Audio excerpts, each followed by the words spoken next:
જી sir. Jamnagar cyber crime police station ખાતે એક ગયા વર્ષે ગુનો દાખલ થયેલો હતો, જેમાં ફાઇનાન્શિયલ ફ્રોડ બનેલો હતો। જેમાં ફરિયાદીના પાસેથી અલગ અલગ સમયે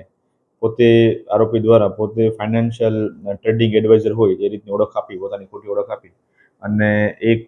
જે વર્ચ્યુઅલ પ્લેટફોર્મ ઊભું કરી, જેમાં એના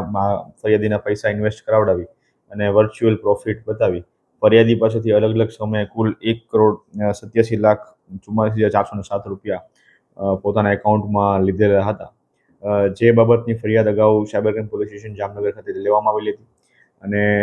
અગાઉ એમાં આરોપી અટક કરવામાં આવેલ હતી, જેમાં વધુ એક આરોપીને મહારાષ્ટ્રના પુણે ખાતેથી અરેસ્ટ કરવામાં આવેલો છે, જેનું નામ છે Ejaz son of સલીમભાઈ Abdul Aziz Sheikh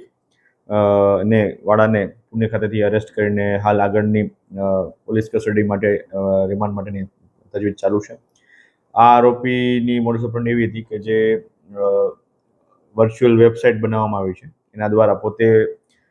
financial adviser, trading adviser તરીકેની ઓળખ આપવામાં આવે છે અને વોટ્સએપ ઉપર સંપર્ક કરી અને જે ઇન્વેસ્ટમેન્ટ કરવામાં આવે છે ફરિયાદી દ્વારા અથવા તો કોઈ પણ વિક્ટિમ દ્વારા, એ ઇન્વેસ્ટમેન્ટના આધારે એમાં વર્ચ્યુઅલ પ્રોફિટ કે લોસ બતાવી અને વધારે ફર્ધર ઇન્વેસ્ટમેન્ટ એની પાસે લેવામાં આવતું હોય છે। જે વિક્ટિમ દ્વારા જે પૈસા આપવામાં આવતા હોય છે તે ખરેખર તે શેરમાં, જરમાં કે એમાં ટ્રેડિંગ કરતા નથી હોતા, પરંતુ પોતાના એકાઉન્ટમાં એ લેતા હોય છે। તો આ પ્રકારના કોઈ પણ અનનોન વ્યક્તિ સાથે ફાઇનાન્શિયલ ડીલિંગ કરતા પહેલાં સાચવવું જોઈએ, અથવા તો કોઈ આવી રીતના અનનોન વ્યક્તિ પોતે ક્લેમ કરતા હોય કે પોતે ટ્રેડિંગ એક્સપર્ટ છે અથવા ટ્રેડિંગ કરાવડાવે છે, તો આ પ્રકારના કોઈ પણ છેતરપિંડીથી બચવું જોઈએ અને જે સરકારી અથવા તો જે અધિકૃત સ્ટોક એક્સચેન્જ છે ડાયરેક્ટ તેના ઉપર જ ડીમેટ એકાઉન્ટ મારફતે ટ્રેડિંગ કરવું જોઈએ।